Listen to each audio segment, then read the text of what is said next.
A'udzu billahi minasyaitonir rajim. Bismillahirrahmanirrahim. Alhamdulillahirabbil alamin. Wassalatu wassalamu ala asyrafil mursalin wa ala alihi wa sahbihi ajma'in, amma ba'du. Assalamualaikum warahmatullahi taala wabarakatuh. Alhamdulillah, kita merafakkan setinggi-tinggi kesyukuran kepada Allah Subhanahu wa taala atas segala kegunaan kenikmatan yang telah diberikan kepada kita. Mudah-mudahan dengan segala nikmat yang telah diberikan ini, kita menjadi hamba Allah yang lebih bersyukur kepada Allah Subhanahu wa taala. Apa kabarnya para tetamu Allah dan juga para penziarah Nabi sallallahu alaihi wasallam, haji-haji, hajah-hajah, tuan-tuan, puan-puan, hadirin hadirat, muslimin muslimat yang sedang menyaksikan rakaman ataupun video live, bukan rakaman, live daripada konti Andalusia Travel and Tours Sdn Bhd ini dalam sempurnakah umrahku. Jadi apa khabar semua? Semua sihat ke? Kalau sihat, tuliskan sihat. Line clear. Kalau tak clear, maklum kalau tak clear. Kalau clear pun tulis itu, line clear, kan? Jadi alhamdulillah, kita merafakkan setinggi-tinggi syukur lagi sekali kepada Allah Subhanahu wa taala. Cuaca nampak sehari dua ni di sebelah Selangor ni, sebelah Perak pun nampak cantik, kan? Saya pun baru sampai daripada Perak pagi tadi. Mungkin ada para jemaah yang sedang menyaksikan live sempurnakah umrahku di Andalusia Travel and Tours Facebook live sekarang ni, mungkin dalam keadaan bergenangan air di rumahnya, mungkin dalam keadaan suasana banjir yang masih lagi belum surut sepenuhnya.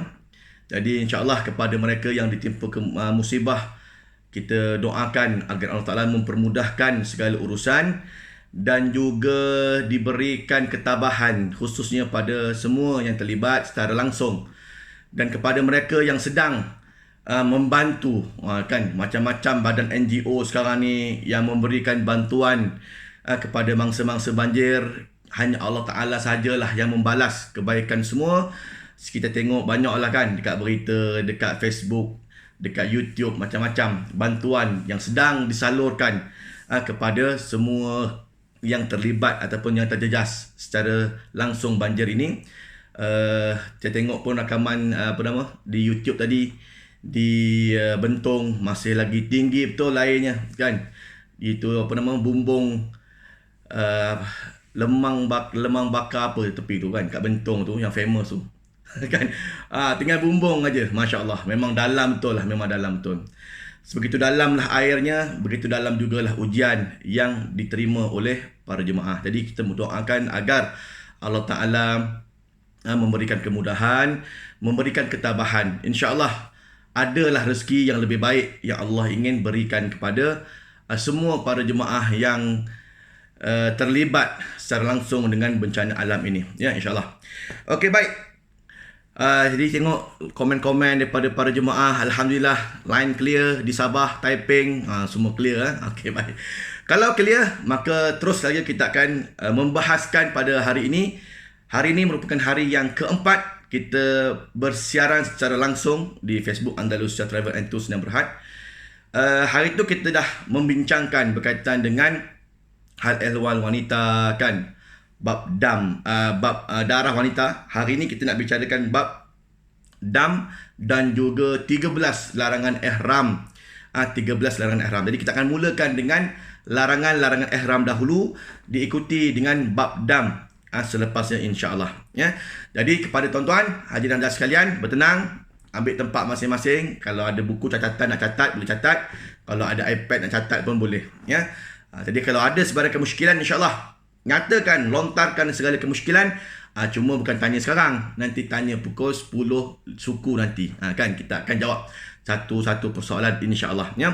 Kalau sekiranya tak cukup masa, Ustaz nak jawab soalan saya tak terjawab, kan, boleh hubungi saya nanti, kan, boleh WhatsApp saya, nombor telefon di bawah ni, Saifullah bin Muhammad Nasri, di talian 013 450 3230, ya. Nak tanya soalan, nak minta senarai keperluan, kan, senarai keperluan barang-barang untuk jemaah lelaki, jemaah perempuan, apa nak kena bawa, apa semua, kita nyatakan secara detailnya dalam satu PDF. Nanti saya akan berikan, boleh WhatsApp kepada tuan-tuan.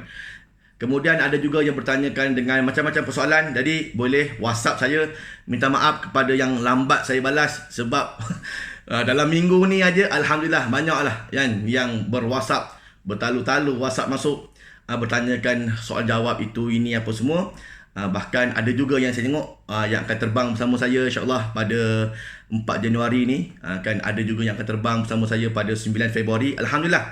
Jadi kepada para jemaah nanti di akhir nanti, kalau nak tahu tarikh-tarikh penerbangan umrah yang saya bawa daripada Januari, Februari, Mac dan juga April untuk umrah awal Ramadan, nanti kita akan siarkan bila hujung sekali nanti. Jadi manalah tahu kok tuan-tuan belum mendaftar lagi apa semua, nak daftar dalam grup Ustaz Saifullah Nasri insya-Allah kan, boleh join sekali dengan saya nanti ya. Okey, baik. Yang pertama sekali kita terus saja kepada larangan-larangan ihram. Apabila seseorang itu telah berniat ihram umrah di miqat, sama ada tuan-tuan masuk daripada sektor Mekah ataupun masuk melalui sektor Madinah Al-Munawwarah, dah niat ihram umrah sahaja, maka kepada tuan-tuan, kepada para jemaah, para tetamu Allah, para penziarah Nabi SAW yang dihormati sekalian, ada yang namanya 13 larangan ihram. Asalnya 13 larangan ihram ini adalah halal dilakukan, tetapi menjadi haram seketika. Dia jadi haram seketika. Benda semua ni, 13 perkara ni semuanya halal, boleh buat. Tetapi bila dah niat ihram umrah, maka tak boleh buat. Kenapa 13 perkara ini tak boleh buat? Kerana ini yang dinyatakan oleh Nabi SAW. Maka kita kena patuh dan kena taat apa yang telah dinyatakan dalam Islam. Baik, kita mulakan sekali. Kita mulakan dahulu dengan jenis tarafuh kan. Larangan ihram ni ada dua jenis. Satu yang namanya tarafuh, iaitu bersuka, berseronok ataupun berhias. Yang keduanya disebut sebagai itlaf kan, yang menggugur, menghilang, merosak ataupun yang membinasakan. Bermakna dalam 13 larangan ihram ini, ada masa kadang-kadang kita lupa kita ni dalam ihram kan. Al-maklumlah kita ni dah tak pernah buat umrah sebelum ni, tiba-tiba dapat buat umrah. Begitu teruja sekali nak buat umrah sampai dia lupa 13 larangan ihram ni. Maka adakah dengan lupanya itu menggugurkan dam, tak kena dam, ataupun kalau dia lupa tak apa, dimaafkan. Maka itu dua kategori ni. Yang namanya tarafuh, iaitu bersukaria, berseronok tanpa membinasakan apa-apa. Satu lagi yang tak sengaja tetapi ianya binasa. Kalau binasa, apa pula dam yang nak kena bayar? Nanti kita akan rujuk satu persatu damnya. Ya. Kita mulakan dahulu dengan jenis tarafuh, iaitu bersuka, berseronok, berhias. Yang pertama sekali, pada jemaah lelaki tidak boleh menutup kepala.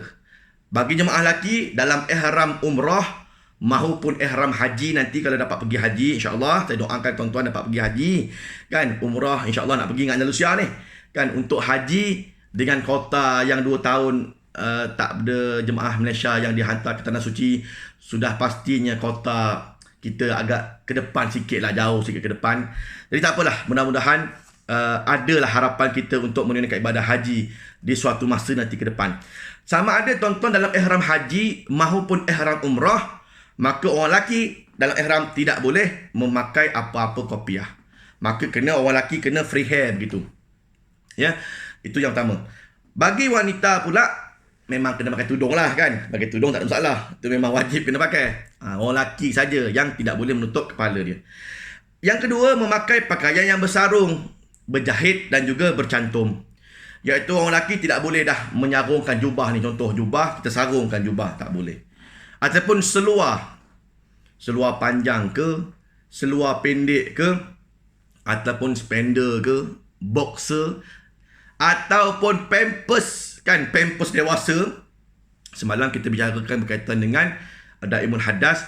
Pampers dewasa yang sarung itu pun kalau disarung maka dikenakan dam kalau sengaja kan. Maka tidak boleh bersarung-sarung ni. Mesti orang lelaki pakai 2 kain ihram saja, 2 helai, satu helai di atas, satu helai di bawah. dalam tak pakai apa-apa. Maka bermula ni sehari dua ni sebelum nak terbang umrah, maka lazimi diri untuk tidak pakai apa-apa ni. Kan, pakaikan plekat aja, pergi masjid, naik motor, berangin kan. Bagi biasa, takut tak biasa kan gitu. Yang nak pergi sehari dua lah. Kalau nak pergi lagi 4 bulan, pakailah kan. Jadi kalau sehari dua ni, amalkan, jangan pakai. Okey, baik. Yang ketiga, menutup muka bagi wanita. Orang perempuan tidak boleh memakai purdah. Tetapi dalam keadaan pandemik COVID, kan, ni kita cerita ni umrah pasca COVID. Adakah boleh orang perempuan memakai mask? Memakai mask. Tutup muka dia, pakai mask. Orang lelaki memang boleh dah pakai mask ni. Sebelum COVID lagi orang lelaki boleh pakai. Tapi orang perempuan adakah boleh pakai mask dalam fatrah COVID? Maka Muzakarah Haji Peringkat Kebangsaan yang baru berlangsung dalam 2 minggu lepas menyatakan boleh orang perempuan memakai mask. Selai ke, 2 helai ke, double, boleh pakai atas alasan darurah. Ya. Walaupun begitu, jika sekiranya pemerintah Saudi nanti secara umumnya di kawasan umum dibolehkan untuk tidak memakai mask, maka ni saya petik kata-kata Datuk Daud ni, kan? Kita punya sifu, kita punya pakar rujuk Andalusia, kata Datuk, kalau diumumkan secara umum di kawasan umum dibolehkan untuk tidak pakai mask, maka orang perempuan tidak boleh memakai mask. Kena buka. Sebab apa? Sebab di kawasan umum. Tapi apabila masuk ke masjid, masuk ke dalam hotel, memang ada arahan jelas oleh hotel, oleh pemerintah Saudi untuk masuk masjid Nabawi ke Masjidil Haram, wajib pakai mask. Kerana kawasan tertutup, kawasan sesak. Maka bila kawasan sesak, wajib pakai mask. Bila ada arahan wajib begitu, bila nak masuk masjid, baru pakai mask. Sebab apa? Sebab arahan yang dikeluarkan oleh pemerintah di kawasan yang tertutup, wajib memakai mask. Adapun jalan dekat luar yang mana umum, maka dalam ihram, orang perempuan tak boleh pakai mask. Ya, maka ini dimaklumkan sama ada umum ataupun khusus. Jadi kita boleh pegang pada pendapat iaitu apabila masuk saja ke dalam bangunan hotel, memang wajib. Tak kisahlah hotel mana pun tuan-tuan duduk, Anwar Diafah ke, Olayan Al-Haram, Safwah, Mekah Tower, Double Tree, Hilton Convention, ni semua Andalusia punya hotel ni, Hilton Suite, semua dalam hotel wajib pakai mask. Sebelum masuk lagi ada dia punya penjaga pintu, dia akan sebut kalau lupa pakai. Orang lelaki pun kadang-kadang pakai mask kat bawah aja kan. Haji ya Allah, kan ditunjuk muka tu makna kata naikkan mask ataupun pakai mask. Sebab kawasan sempit, tertutup, takut merebaknya apa semua, ya, dan sebagainya. Okey, baik. Kemudian yang ketiga, yang keempat, memakai sarung tangan. Jadi memakai sarung tangan secara penuh tidak dibenarkan bagi wanita, kan? Tak boleh pakai sarung tangan. Baik laki, baik perempuan tak boleh pakai sarung tangan. Yang kelimanya, memakai bau-bauan. Memakai minyak wangi tak boleh. Sama ada minyak wangi yang namanya minyak wangi ataupun kita punya pembasuh baju tu ataupun pewangi baju yang namanya softener, kan, softener. Softener tu dikira sebagai pewangi, mewangikan pakaian yang kita basuh. Dia bukannya sifatnya mencuci. Dia sifatnya memberikan bau yang wangi kepada pakaian yang telah dibasuh.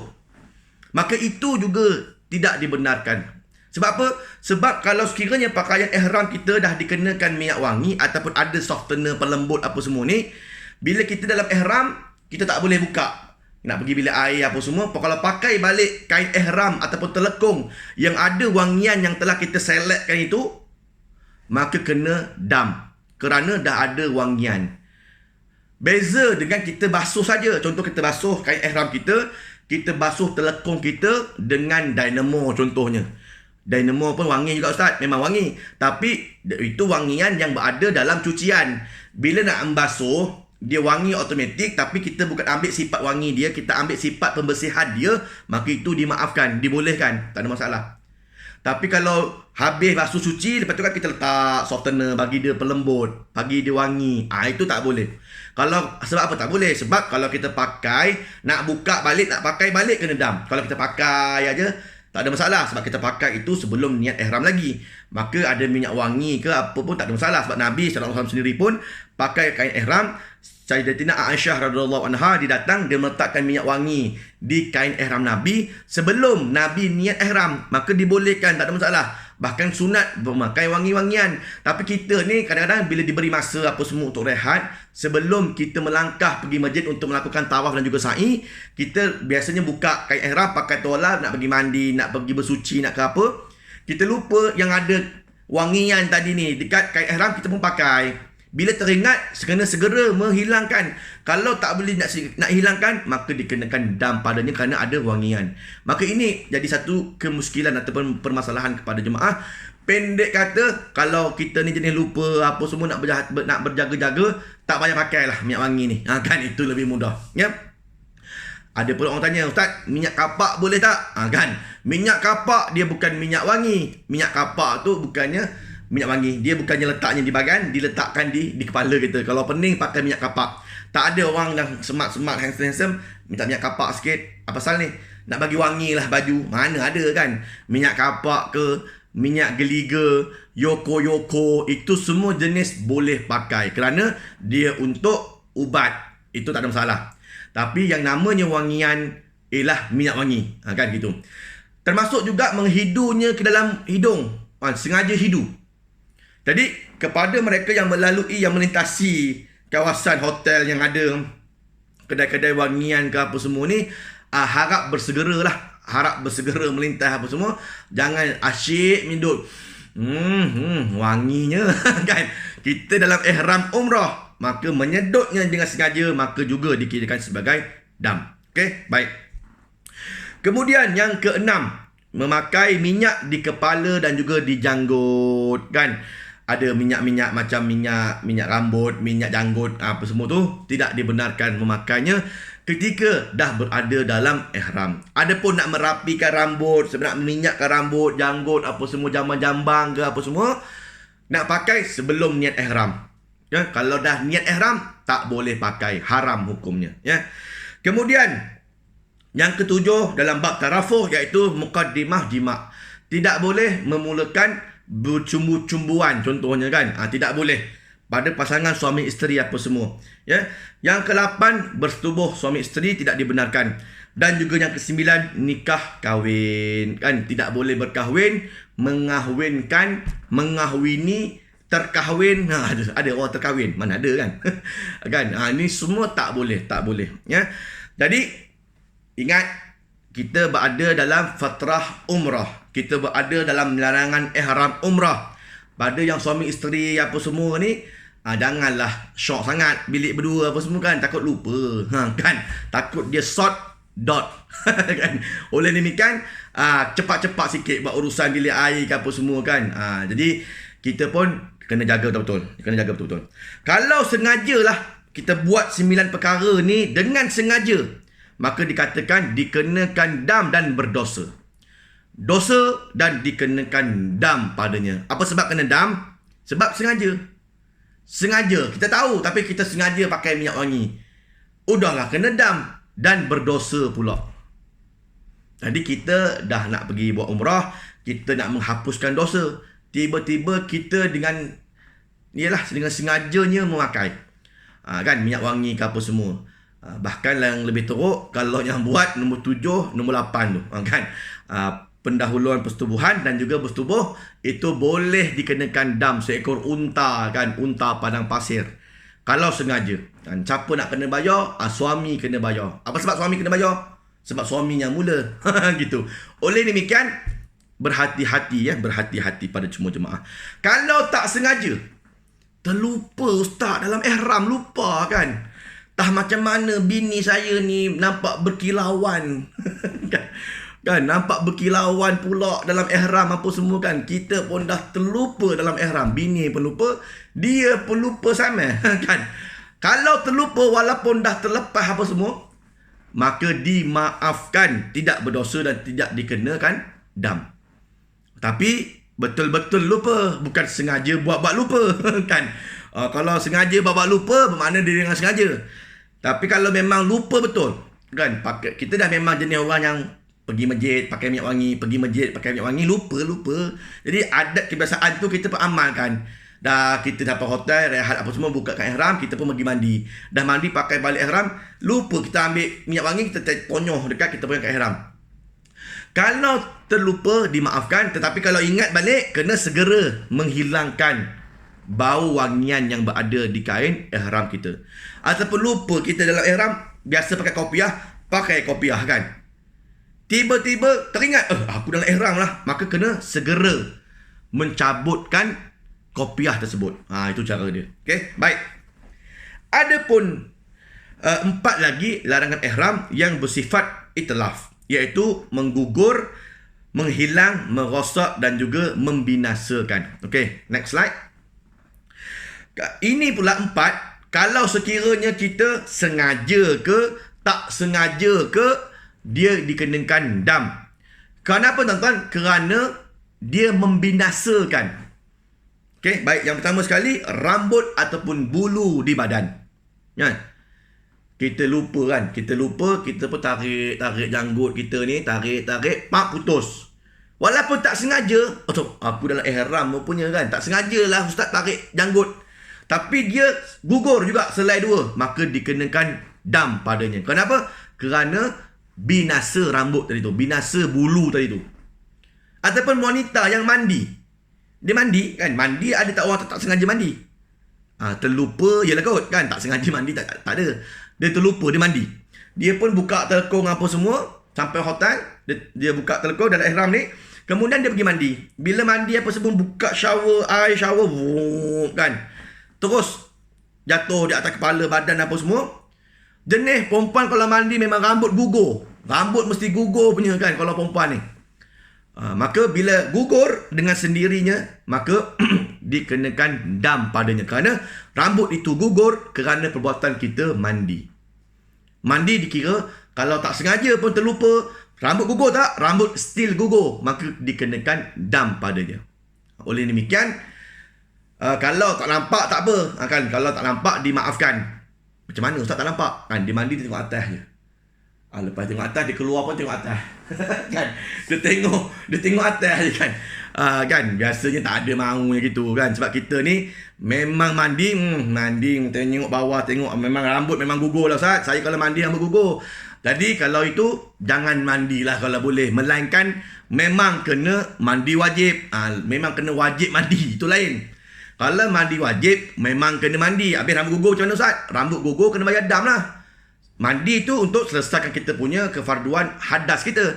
Kita nak masuk ke dalam medan tawaf, nak bertawaf tak boleh ada hadas besar. Maka kena mandi wajib. Kan kadang-kadang kita di tengah tunggu permit malam karang, kita tidur atas katil, tidur mimpi junub. Kan bila mimpi junub wajib mandi wajib. Kan wajib mandi wajib. Oleh demikian mandilah. Tapi rambut gugur still dikenakan dam padanya kerana perbuatan mandi itu dikira sebagai sengaja. Ya. Baik, yang ke-11. Yang kedua dalam bab itlaf ini, kuku. Kan, kuku. Ketip kuku sebelum niat ihram sunat hukumnya, memendekkan kuku. Maka apabila kita dalam ihram memotong kuku, astagfirullahalazim, lupalah saya dalam ihram ni. Tapi kuku binasa tak? Kuku still binasa. Maka dikenakan dam padanya. Kerana apa? Kerana sengaja ataupun tak sengaja, kuku tetap binasa. Baik, yang ke-12. Memburu dan juga membunuh binatang buruan. Ini jaranglah berlaku kan, jarang berlaku. Memburu dan membunuh binatang buruan, ini jarang berlaku. Tapi kalau berlakulah juga, mati binatang buruan itu. Sama ada arnab ke kan, ataupun binatang buruan, kibas ke, kijang ke. Maka bila mati binatang tersebut, kita still dikenakan dam padanya kerana walaupun tak sengaja terlupa, tapi binatang tersebut meninggal dunia. Atau meninggal dunia lah, mati. Kan gitu. Yang keempat, mendebang, mencabut pokok ataupun tumbuh-tumbuhan. Ini pun jarang berlaku. Tapi kalau dulu, kita siapa-siapa yang duduk di hotel Mekah Tower contohnya kan, Mekah Tower, dia ada pokok hidup kat dalam hotel tu. Kan ada pokok hidup kat depan lift, yang ada lift warna-warni tu kan. Dia ada pokok yang hidup tu. Itu pokok hidup tu bukan pokok mati tu. Sebab tak tengok Saya pernah lah ambil sini daun, cium ini hidup pokok kan, pokok mati. Kan mana nak tahu tunggu mutawif turun lambat sangat ustaz ni. Geram tarik pokok lambat. Dah cabut pula selai daun, 2 helai daun apa semua, maka dikenakan dam juga walaupun tak sengaja kerana binasa daun pokok tu. Maka itulah dia 4 perkara itlaf, merosak, mengugur dan juga membinasakan. 4 perkara ni maka dikenakan dam sengaja walaupun tidak sengaja. Okey, baik. Seterusnya. Okey, ini saya dah terangkan tadi lah secara detailnya apa semua. Kalau yang jenis tarafuh kan, yang jenis tarafuh ini warna ungu tu, yang warna ungu menutup kepala bagi lelaki, memakai pakaian bersarung, menutup muka bagi wanita, tapi tak pakai dalam pasca Covid. Orang perempuan memang boleh pakai sebab apa? Covid boleh pakai mask. Yang keempat, pakai sarung tangan, bau-bauan minyak wangi tadi, minyak di kepala, janggut dan juga mukadimah jima. Ini dikenakan dam takhyir dan takdir, kan? Dam takhyir dan juga takdir. Apa tu Ustaz? Takhyir takdir. Nanti kita akan masuk bab dam, insya-Allah ya. Jadi kalau sekiranya ni slide yang ditayangkan ini tak apa jelas, tonton nak screenshot ke apa semua, nanti boleh PM saya, kan nombor telefon saya. Nanti boleh PM saya, insya-Allah. Saya boleh bagi dia punya keterangan ni sebagai satu panduan dan juga rujukan dam apa nak kena bayar dan apa. Tidaklah semuanya kambing medang kan. Kan semua dam kambing aja kan. Jadi tak semua kambing. Ada dam yang murah apa semua. Boleh bayar secara duit rial apa semua. Jadi kalau nak maklumat nanti boleh PM saya lah, insya-Allah saya akan bagi anda punya slide ini. Adapun rambut dan juga bulu di badan dan juga kuku sama juga dam takhyir dan juga takdir. Adapun yang sebelah kanan yang warna kuning itu memburu dan juga membunuh binatang buruan atau pembendam pokok dikenakan dam takhyir dan ta'dil. Bersetubuh pada yang nombor 8 di bahagian tarafuh dikenakan dam tertib dan ta'dil. Dan nikah kahwin, tiada dam nikah, tiada dam padanya, tetapi nikah tadi tidak sah ya. Maka yang mana tarafuh, kalau sekiranya sengaja berdosa dan dikenakan dam. Yang warna ungu ni berdosa dan dikenakan dam. Kalau tidak sengaja ataupun jahil lupa, maka tidak dikenakan dam dan tidak berdosa. Adapun yang di bahagian itlaf, jika sekiranya sengaja berdosa dan dikenakan dam, kalau tidak sengaja ataupun lupa tidak berdosa tetapi dikenakan dam juga. Kenapa? Kerana dia binasa, kan? Okey, baik. Ini dia 13 larangan-larangan ihram. Jadi bab dam apa semua ni insya-Allah nanti boleh rujuklah para mutawif kita, para mutawif Andalusia, semuanya berkaliber belaka kan, semuanya faham bab-bab dam ni apa semua. Kalau sekiranya ada kemusykilan boleh terus rujuk kepada mereka kan. Tapi boleh jadikan slide ini sebagai satu panduan rujukan. Dam apa nak kena bayar, berapa dan sebagainya. Okey, baik. Kalau ada persoalan berkaitan dengan larangan-larangan ihram, 13 larangan ihram, boleh bertanya saja nanti pada akhir rancangan insya-Allah pada jam 10 suku nanti. Okey, baik. Seterusnya kita masuk terus ke dalam bab dam. Bab dam. Dam ni apa tuan-tuan? Kan ada orang dia risau betul dia kena dam. Kan dia kena dam tu dia rasa macam habislah aku punya umrah, habislah umrah aku, habis jahanam kan. Dam ni dia macam compound lah kan, dia macam compound. Salah parking apa semua kan kena saman kan, gitu aja. Tapi insya-Allah dengan kita membayar dam ini, kita punya mana-mana kelompangan umrah apa semua tu dia akan cover balik lah. Jadi sedaya upaya cuba kita elakkan daripada sengaja melanggar larangan ihram dan dikenakan dam ini tadi. Okey, baik. Pengertian dam dalam bahasa Arab bermaksud darah. Damun maknanya darah. Dalam bab syarak, ibadat gantian yang merupakan binatang al-an'am yang disembelih seperti unta, lembu, kambing, kibas atau gantinya daripada makanan di tanah haram ataupun puasa yang dikenakan ke atas mereka yang menunaikan haji maupun umrah di atas sebab-sebab tertentu. Pendek kata, bila sebut dam, dia menumpahkan darah, bermakna menyembelih kambing ataupun binatang buruan. Ada pula sekarang ni yang dikatakan sebagai boleh kepada menggantikan sifat dam, iaitu dengan bayaran. Kan? maka kadar secupak bayaran ialah RM5, iaitu dia mula kadar ini digunakan pada musim haji 1432 Hijrah lagi.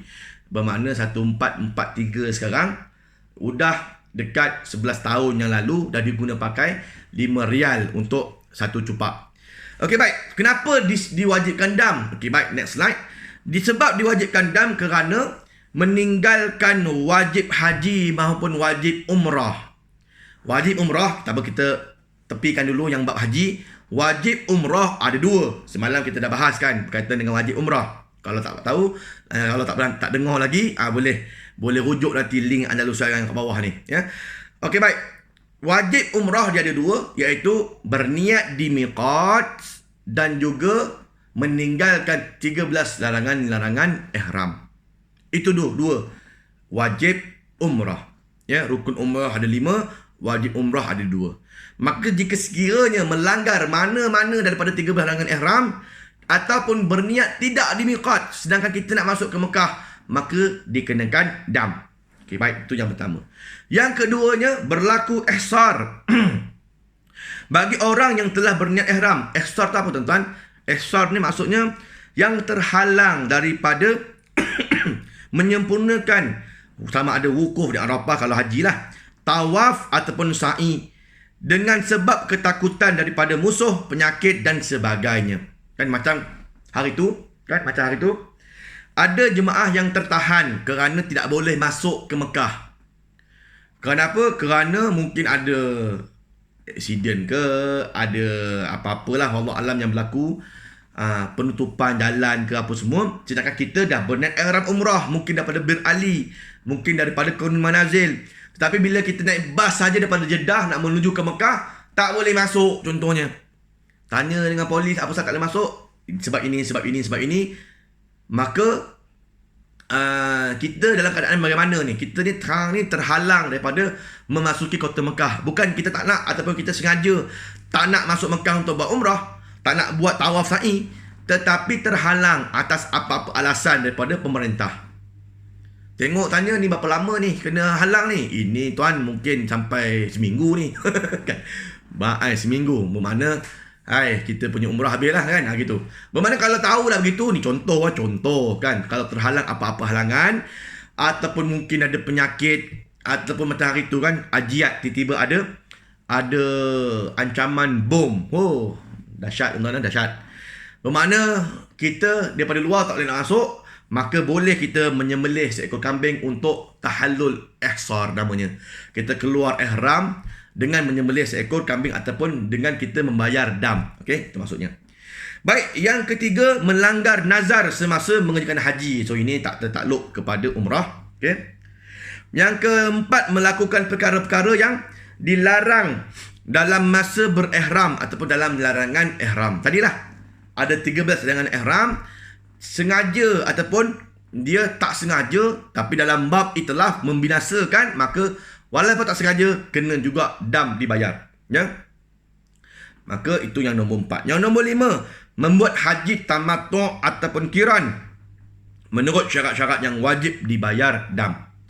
Kalau yang pernah pergi haji mesti tahu kan, hanya haji ifrad saja yang tak dikenakan dam pada dia, ataupun yang buat tamattu' dan juga qiran. Tamattu' tu apa?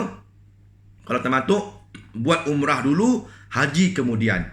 Kalau qiran buat haji sahaja, selesai ibadah haji dapat terus qiran, dapat terus umrah. Kalau buat haji ifrad, buat haji dulu umrah kemudian, yang itu tak dikenakan dam, ya. So kita tak nak bahas bab haji kat sini, kita cerita bab umrah aja. Okey, baik. Kemudian yang keenamnya, luput wukuf di Arafah setelah berniat ihram dan meninggalkan tawaf wada' tanpa uzur syar'i, kan, syar'i. Kalau sekiranya luput, kita dalam jemaah haji dia luput nak masuk ke medan wukuf kan. Wukuf bermula bila? Bermula pada 9 Zulhijjah, bermula gelincir matahari sampailah subuh 10 Zulhijjah boleh berwukuf di Arafah. Tiba-tiba dimasuk pukul 8 pagi pada 10 Zulhijjah, dah habis dah waktu subuh, maka dikenakan dam. Itu dalam bab haji lah, ya. Kita tak ada kena-mena bagi umrah. Tapi bagi mereka yang meninggalkan tawaf wada', ya, yang keenam tu meninggalkan tawaf wada' tanpa uzur syar'i, Bagi perempuan yang uzur, tak apa, tak ada masalah, boleh tak buat tawaf wada. Bagi lelaki memang wajib buat tawaf wada, dan bagi wanita yang suci wajib tawaful wada. Macam saya hari tu penerbangan SV dengan Datuk Daud Cengah, iaitu pada 30 Oktober hari tu saya terbang dengan Datuk. Kami punya grup waktu itu masa nak balik daripada hotel Mekah Safwah tu, nak balik ke Malaysia melalui Jeddah. Waktu itu pemerintah ketika itu masih lagi memberikan arahan tidak dibenarkan tawaf sunat dan tidak dibenarkan tawaful wada. Tak boleh. Maka bila ada arahan begitu, maka daripada arahan pemerintah, kita sebagai jemaah luar kena taat pada pemerintah tempatan yang menguasai tanah haram. So tidak adalah kewajipan untuk kita tawaf wada ketika itu. Ketika itu.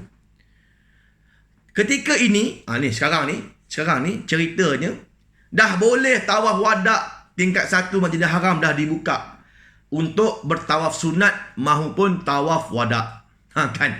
Dah boleh dah pakai baju biasa pergi tawaf wada di atas, kan? Tingkat 1. Besar pun besarlah, kan? Satu tawaf, 1 kali pusingan di atas, 3 kali pusing di bawah. Kurang lebih, kan? Kurang lebih.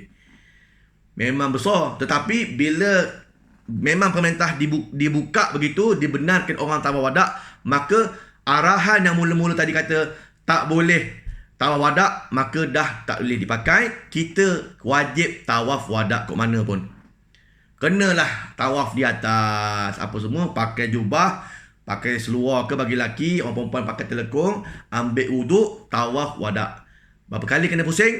7 kali kena pusing. Nama kata tawaf tak ada short form, tak ada shortcut. Tidak ada shortcut tawaf wada 3 kali, 4 kali, tak ada. Tawaf, nama kata tawaf apa pun mesti 7 kali pusing Kaabah dengan sempurna, dengan 8 syarat sah tawaf. Semalam kita dah bincang. Ya. Baik.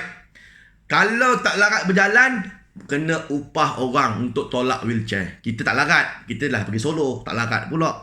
Kita uzur kaki, tak apa nak larat jalan, dah penat. Tapi wajib tawaf wada. Tak ada alasan. Tak apa ke ustaz, saya sakit kaki tak pergi tawaf wada. Tak boleh, kan? Hari ni macam-macam cara kita boleh selesaikan tawaf wada kita. Upah orang, bayarlah dekat siapa-siapa, kan? Mutawif-mutawif mana yang tak ada, yang free apa semua, tak ada kerja tu, kan? Tanya kat ustaz, siapa yang free mutawif minta tolong tolak saya tawaf wada. Kan bayarlah upah dalam 300 ke 400 ke, bayar kat situ. Kemudian mutawif akan datang ke bilik bawa wheelchair. Jemaah laki, jemaah perempuan boleh duduk, ditolak, turun lift, tolak ke masjid, tawaf 7 pusingan punya besar apa semua tu. Kemudian balik ke hotel sampai ke bilik. Jemaah daripada katil turun kaki naik wheelchair. Habis ditolak, turun kaki naik katil. Allahu Akbar, kan?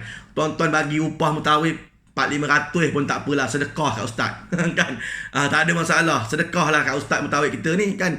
Sebab mutawif-mutawif Andalusia ni ada yang student, ada yang apa, kan? Tak apa, dia orang kerja ikhlas kerana Allah Ta'ala.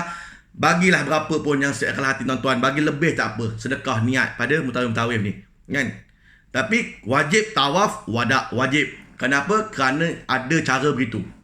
Dulu walaupun boleh tolak wheelchair ke apa semua, nak kena pohon permit umrah, nak kena turun bawah.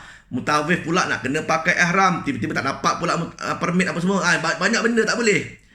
Tapi sekarang ni dia orang kata dah boleh, dah tawaf di atas, pakai baju biasa pun dah boleh, tawaf sunat boleh, tawaf wada pun boleh. Maka tidak ada lagi alasan untuk tidak boleh tawaf wada.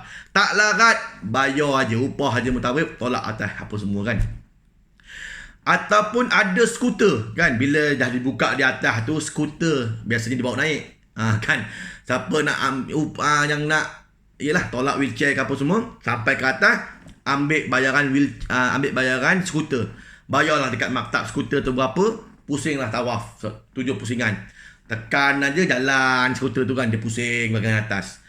Kan mungkin dalam 60-70 rial, saya tak pasti harga sekarang ni. Nantilah, sebab saya tak pergi lagi lepas balik 10 November itu, tak pergi Mekah balik. InsyaAllah saya punya penerbangan yang kedua ni terbang pada 4 Januari ni.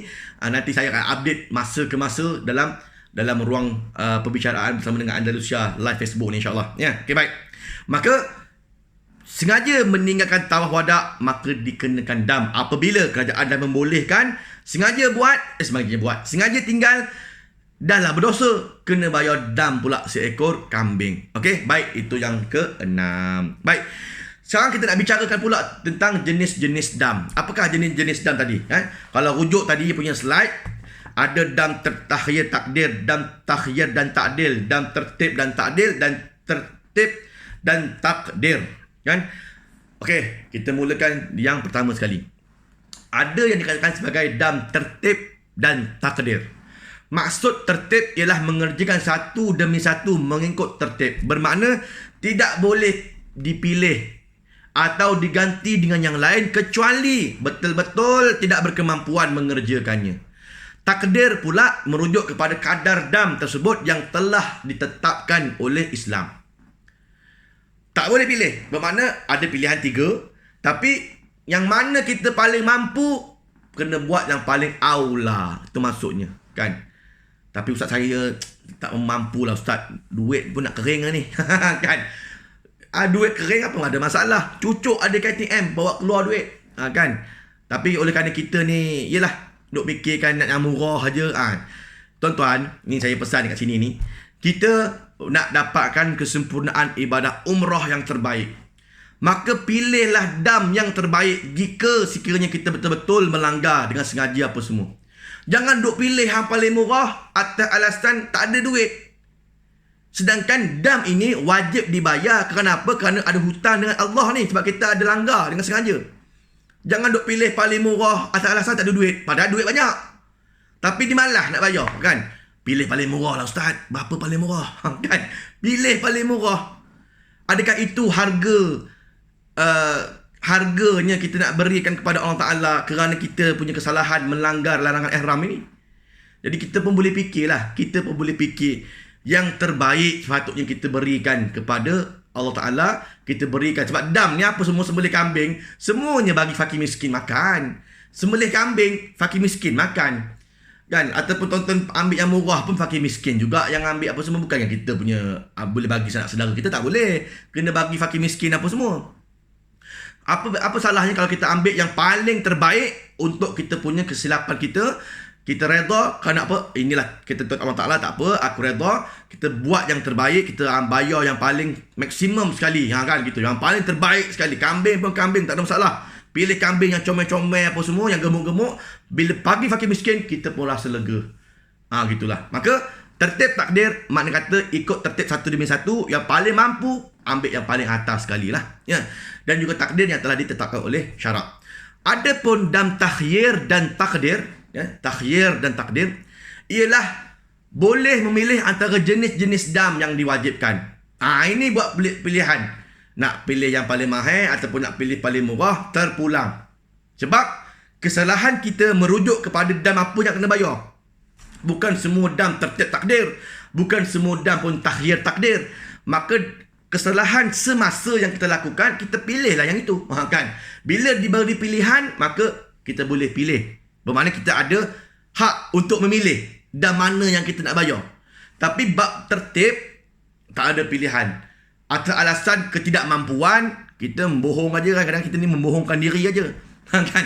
Oh, tak ada duit lah, apa semua lah. Padahal ada banyak. Kalau tidak, takkanlah bayar sampai 9-10 ribu pergi umrah apa semua. Ada duit. Kan? Tapi kita sengaja buat tak mampu. Nanti takut besok Allah Ta'ala murka, kita punya umrah sia-sia apa semua sia-sia. Jadi, kena pilih betul-betul. Kan? Yang tertib takdir, kena ikut yang apa syarat tentukan. Pilih yang terbaik sekali. Adapun yang tahyir dengan takdir, itu tak apa. Hak kita untuk memilih. Okay, baik. Seterusnya, ada juga dam yang disebut sebagai, okay, next slide, iaitu tertib dan takdil. Okay? Tertib dan takdil.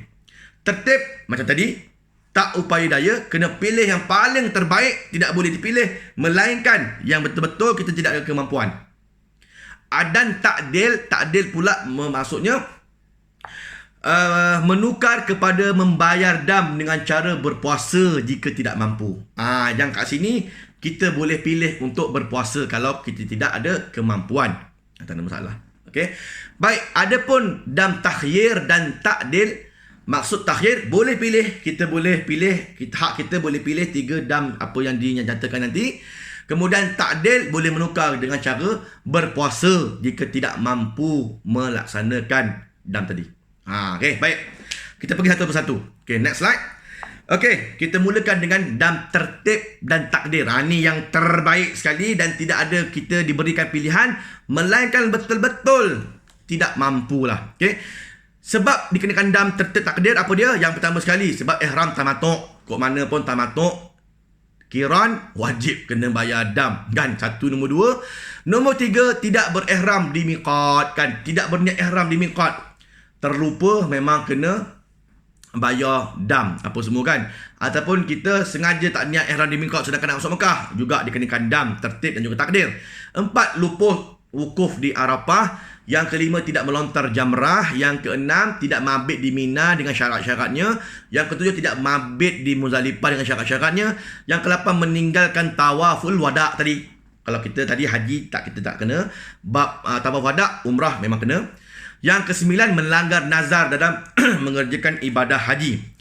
Kesemua 9 perkara ini kalau kita melanggarnya maka dikenakan dam tertib dan takdir. Tertib apa maksudnya? Kena pilih. Okay, baik.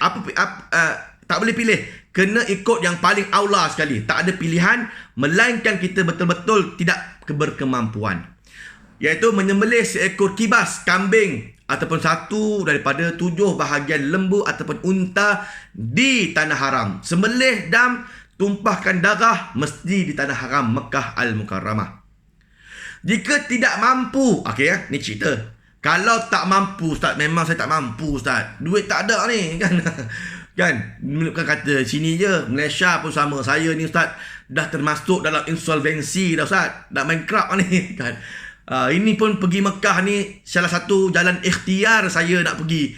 Untuk mudah-mudahan dapat dengan Kaabah apa. Saya punya habis duit lah ni. Duit lah ni saya nak pergi juga Mekah. Doa pada Tuhan supaya Allah Ta'ala murahkan rezeki saya lah nanti bila balik Malaysia apa semua. Kalau dah memang susah betul, maka boleh ambil option yang kedua. Tapi kalau kita ni memang ada duit, memang berduit punya orang, beruang punya orang, kan beruang kan, beruang punya orang, maka kena ambil yang nombor 1 tadi, sembelih seekor kambing ataupun 1/7 daripada lembu ataupun unta. Kalau tidak mampulah, macam tadi tak mampu, berpuasa 10 hari. 3 hari semasa berihram dan 7 hari apabila balik ke tempatnya. Kalau tak mampu puasa, tak mampu juga puasa, kita ni ada gastrik. Tak ada gastrik. Ataupun kencing manis, tahap insulin punya kan, tak makan getah gitu kan. Macam Parkinson dah tak boleh. Maka hendaklah dikeluarkan dengan 10 cupak makanan asasi. 1 cupak tadi berapa? 5 rial kan. 1 cupak 5 rial, 10 kali 5, 50 rial. Mesti dikeluarkan. Jika tidak mampu, maka tertanggunglah di atas zimahnya. Makna kata tertanggung sampai bila-bila, sampailah kita mampu untuk membayarnya. Okay, baik. Tadi tak mampu seekor kambing. Kambing berapa harga kan? Kambing berapa harga? Dalam 499 ataupun 500. Tengoklah jenis kambing juga kan. 500 rial, kurang lebih lah 500 rial. Ataupun mungkin 450, ada yang murah sikit kualiti kambingnya. Kurang lebih lah. Nanti boleh rujuk pada pegawai Andalusia di Tanah Suci Mekah ataupun mutawif nanti. Yang mutawif yang bawa tuan-tuan tu boleh rujuk pada dia. Dia boleh uruskan insya-Allah. Tak ada masalah dengan amanahnya. Dia boleh bantu untuk pengurusan jemaah. Ya.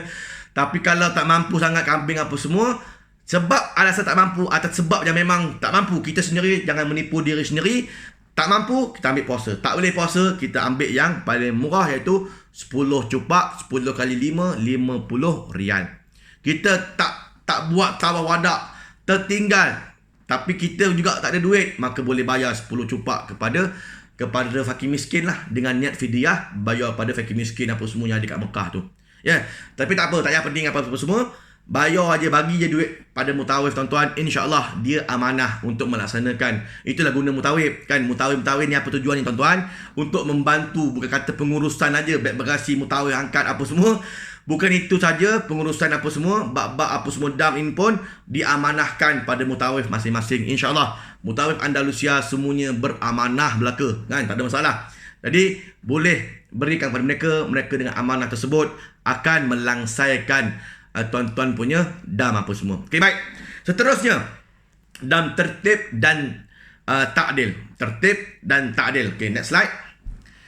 Tertib dan ta'dil sebab dikenakan dam ialah persetubuhan yang merosakkan ibadah haji iaitu pertubuhan yang dilakukan sebelum tahallul awal atau sebelum selesai kerja-kerja umrah.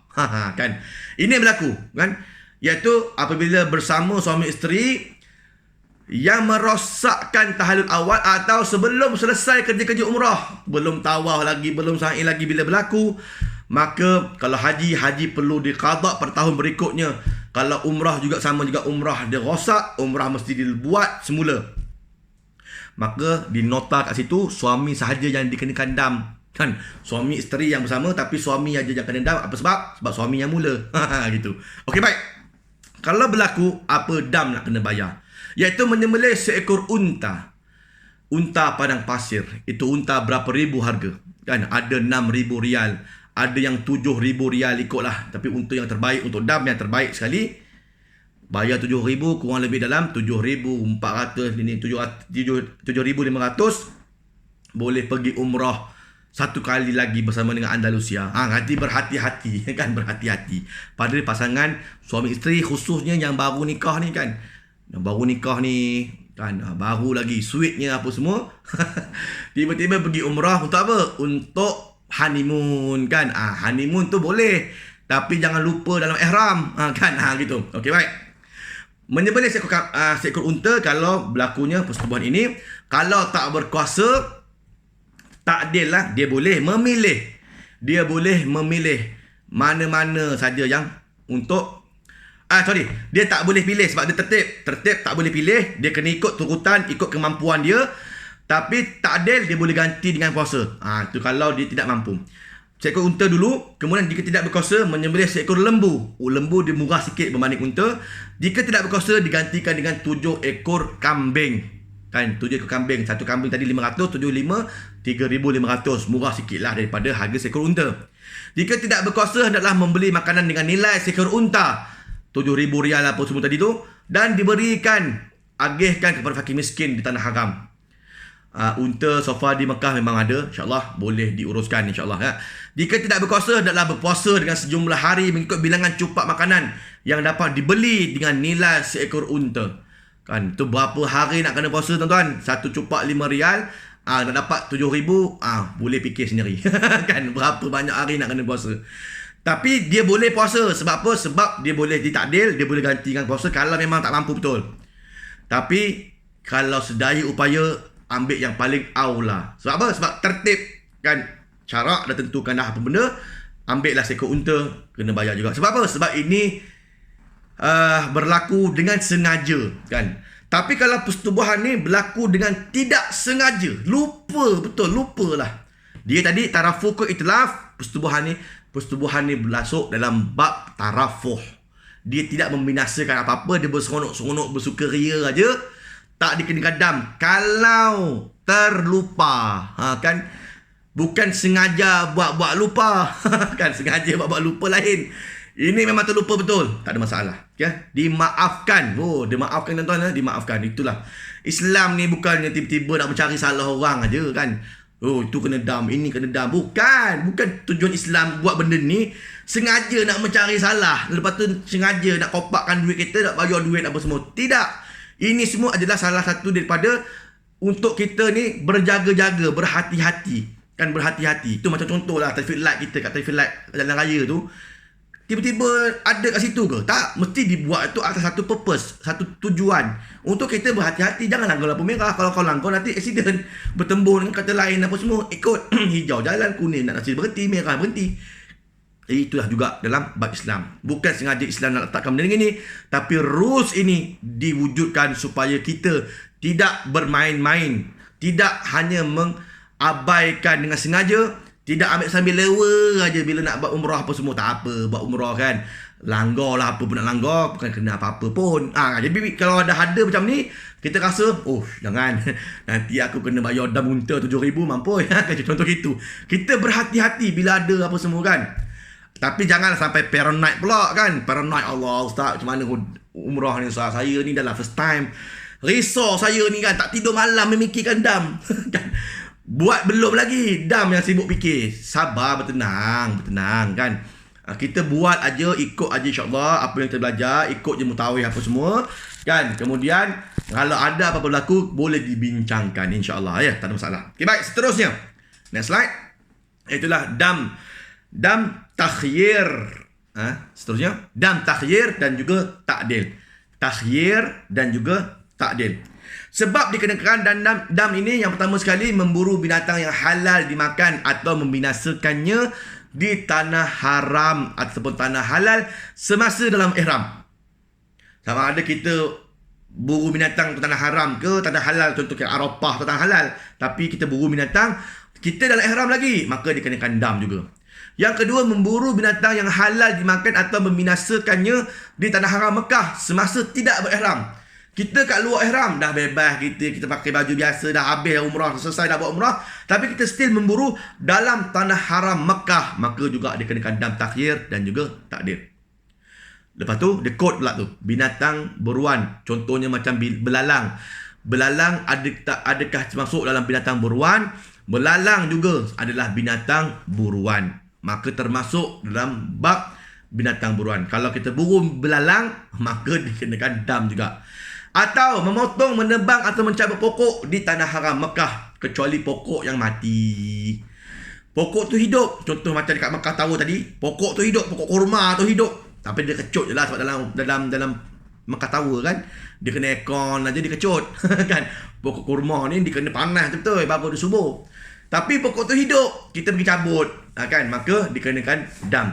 Sengaja, tak sengaja, tapi ini buru binatang, binasa tak binasa, dia binasa, dia mati, dia tercabut. Maka kalau dia dalam bab itlaf, kalau tak sengaja pun dikenakan dam padanya. Maka apa damnya? Yang pertama sekali, menyembelih binatang yang sesuai mengikut bandingan binatang yang diburu atau pokok yang ditebang. Kalau kita buru kambing, mati kambing tu, maka dam kita juga menggantikan juga dengan seekor kambing. Kalau pokok, ganti sepohon pokok, kan, sebatang pokok, kan, gitulah nilainya. Atau membeli makanan dengan nilai harga binatang yang diburu ataupun pokok yang ditebang dan dibahagikan kepada fakir miskin di Mekah. Ini boleh pilih tak? Ini kita boleh buat pilihan, tak ada masalah. Atau berpuasa sejumlah hari mengikut bilangan cupak makanan yang dapat dibeli dengan harga binatang yang diburu atau pokok yang ditebang. Nilainya satu cupak satu hari. Satu cupak satu hari. Dengan nilai seekor kibas RM500, satu cupak RM5, kena puasa 100 hari. 100 kali 5, 500. 100 hari nak puasa. Boleh 1 hari nak puasa. Kan?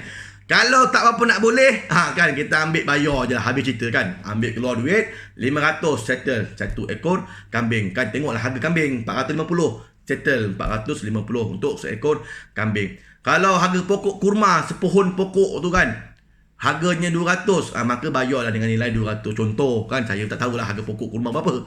Okey, baik. Seterusnya, yang terakhir ialah dam takhyir dan takdir. Kan, dam takhyir dan takdir. Okey, sebab dikenakan dam takhyir dan takdir. Bila sebut takhyir, takdir, takhyir ialah boleh memilih. Kan, ini adalah pilihan. Kita boleh pilih, tapi dengan apa yang telah dinyatakan oleh syarak. Apakah jenis-jenis damnya? Yang pertama sekali, membuang ataupun mencabut, menggunting 3 helai ataupun lebih rambut bulu dari mana-mana anggota badan. Ini lazim. Ni yang akhir sekali ni mumpak ni banyak sekali. Memang kena lah. Jemaah kita memang banyak kena yang ini. Sebab apa? Sebab rambut apa semua ni kan, dia payah nak kontrol. Kadang-kadang kita ni dah asyik tarik janggut. Sana pun bila nak ihram pun dah terasyik dah. Maka biasa yang ini memang biasa kena lah, kan. Yang keduanya, memakai pakaian bersarung berjahit bagi lelaki. Kalau lupa, kita pakai. Lupa, kita kena segera buka. Adakah dia tarafuh atau itlaf? Dia adalah tarafuh. Kan, dia tak membinasakan apa-apa. Kita pakai, terlupa, kan. Maka kita cepat-cepat buka bila diperingatkan. Haji tadi pakai spender, saya nampak. Siap. Spender pun mutawif tengok. Makna kita kan sebilik dengan jemaah. Kan, sebilik dengan jemaah, nampak dia pakai spender kan. Jadi cepat-cepat buka je. Sebab itu adalah pakaian bersarung kan, maka kena cepat buka. Gitu. Tu tandanya mutawif prihatin tu. Kan. Okey, baik. Yang ketiga, memotong, menanggakan ataupun membinasakan kuku. kan. Potong, menanggalkan ataupun membinasakan kuku dia juga termasuk bab itulah dia masuk itlaf, iaitu membinasakan, maka sama juga kena dam. Itu kalau tak sengaja tapi dibinasa, kena dam juga. Okay?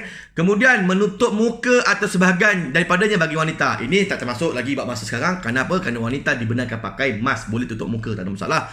Bab COVID dia darurah, masyaqqah dia darurat, kesihatan apa semua, memang kena pakailah mask apa semua. Okay? Baik, kemudian memakai sarung tangan. Dia terlupa pakai sarung tangan, maka kena cepat-cepat buka. Maklumlah kat Malaysia ni mungkin dia driver gamaknya kan, dia lupa, ataupun dia doktor selalu pakai sarung tangan kan, duk bedah orang dia lupa sarung tangan, maka kena cepat-cepat buka supaya tangan hands free lah, gitu kan. Baik, kemudian memakai minyak di kepala, janggut ataupun semua bulu di muka selain daripada bulu yang tumbuh di pipi dan juga di dahi. Makna kata pakai minyak lah, pakai minyak. Kalau kita teringat, kita segera kan, kita dalam ihram ni kita pakai, kita terlupa, teringat, kita terus kena basuh cepat supaya hilangkan minyak itu apa semua, maka dimaafkan, tak kena dam. Kemudian melakukan perkara permulaan persetubuhan untuk dam lelaki sahaja. Bermakna kalau duk baring-baring kan, sambil-sambil duk peluk-peluk bini, cium-cium apa semua, ini juga dikenakan dam kerana permulaan persetubuhan. Kemudiannya melakukan persetubuhan selepas selesai tahallul awal tetapi belum selesai tahallul thani. Bagi lelaki ni bab haji lah, bab haji, melakukan persetubuhan selepas persetubuhan yang merosakkan ibadah haji bagi dam lelaki sahaja. Ini pun dalam bab haji lah, tidak termasuk dalam bab umrah. Adapun yang begitu, kesemuanya ini dikenakan dam takhyir dan juga takdir. Okay? Menyembelih seekor kibas kambing di tanah haram Mekah Al-Mukarramah. Ya. Atau jika tidak mampu, bersedekah kepada 6 orang fakir miskin dengan sebanyak 2 cupak makanan tiap-tiap seorang. Jadi 1 cupak 5 rial, 2 cupak 10. 10 kali 6, 60 rial. Ya. Itu kalau tak mampu. Tapi sebaiknya, ini takdir yang telah ditetapkan harganya oleh syarak, maka kena ikut dulu prioriti utama kan. Kalau tak mampu, boleh ambil yang cupak 6, 12 cupak, bermakna 60 rial. Dan kalau tak mampu juga, berpuasa 3 hari di tanah suci. Ya, maka inilah dia dam takhyir dan juga takdir. Baik, selesai semua kan 4 jenis dam. Dan yang terakhir sekali, yang kelima, ada disebut sebagai dam ihsar. Dam ihsar ni apa tuan-tuan? Iaitu seorang yang tertahan ataupun ditahan oleh musuh dalam perjalanan, atau terkepung ataupun sebab penyakit, terhalang dan tidak dapat memasuki Mekah sedangkan ia sudah berihram. Macam Nabi SAW dalam bab Hudaibiyah kan, Hudaibiyah, Nabi dengan rombongan para sahabat Nabi 10,000 nak masuk ke kota Mekah untuk buat umrah sahaja. Tiba-tiba musuh tahu, Quraisy dia tahu, dia hantar dia punya bala tentera untuk sekat Nabi dekat Hudaibiyah. Nabi tak boleh masuk sedangkan semuanya dah berminggu-minggu daripada Madinah dah berihram di Bir Ali, nak niat nak masuk Mekah buat umrah, tiba-tiba tak boleh. Sampai di Hudaibiyah, maka kena patah balik ke kota Madinah Al-Munawwarah. Tertahan apa semua ni, maka dinyatakan oleh Allah Ta'ala, iaitu dengan keluarnya ihram dengan dam ihsar, ya, dam ihsar.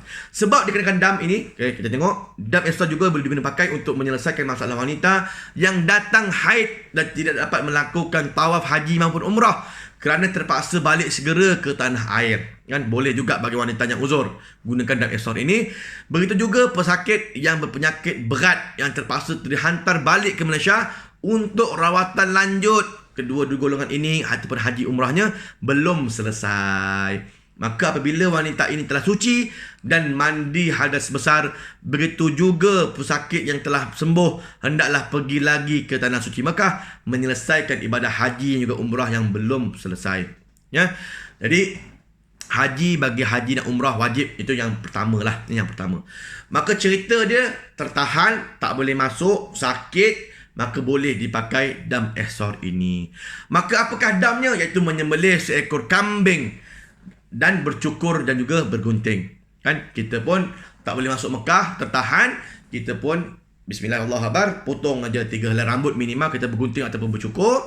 Tapi kena bayar dam seekor kambing dahulu. Sembelih seekor kambing. Jika tidak berkuasa, hendaklah membeli makanan dengan nilai seekor kambing dan dibahagikan kepada fakir miskin di tempat tahallul itu. Jika tidak berkuasa, hendaklah berpuasa beberapa hari sebanyak bilangan cupak makanan yang dapat dibeli dengan nilai seekor kambing. Tadi RM5, RM100, RM500 untuk harga seekor kambing, 100 hari nak kena puasa. Ya. Jadi inilah dia dam ihsar, makna kata dam yang kita kena bayar jika kita terhalang untuk masuk ke tanah suci Mekah Al-Mukarramah atas sebab musuh, atas sebab penyakit, atas sebab dilarang oleh pemerintah dan sebagainya. Okey, jelas kat situ. Okey, baik. Maka inilah dia bab dam secara keseluruhannya dapat kita terangkan pada hari ini. Mudah-mudahan dengan penjelasan saya bab dam ini, semua jemaah cakna, semua jemaah dah tahu dah. Kalau sekiranya dia terlanggar apa-apa, maka tahu apa benda nak kena bayar. Kan? Berapa banyak nak kena bayar. Kan? Kambing ke atau boleh pilih ke mana-mana. Kan? Yang mana afdal? Boleh pilih kambing ke ataupun yang pilih yang mana. Jadi itu semua kita boleh tahu dengan kita ada ilmu ini. Jadi insya-Allah bagi siapa yang nakkan nota ni apa semua, nanti boleh PM saya insya-Allah, nombor telefon, dan boleh saya WhatsAppkan untuk pembacaan sendiri ke apa semua ya. Okey, baik. Jadi selesailah bab larangan ihram, 13 larangan ihram, dan juga bab dan punya penerangan pada hari ini. InsyaAllah kita buka terus untuk soalan jika sekiranya ada persoalan yang ingin diajukan. Okey, baik, sila.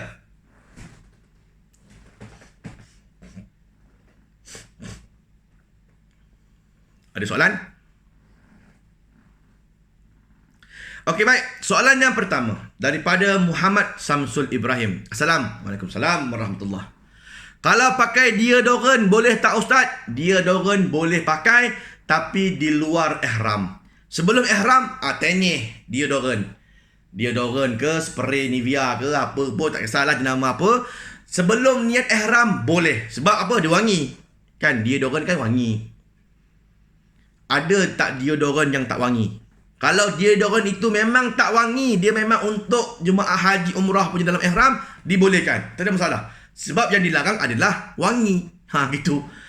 Maka kalau deodoran itu plain aja, maka boleh pakai. Tapi dalam ihram. Tapi kalau sekiranya deodoran itu wangi, pakai sebelum ihram. Dah pakai, dah niat ihram, jangan pakai dah. Ya, kalau pakai, kena dam kerana itu termasuk dalam wangian.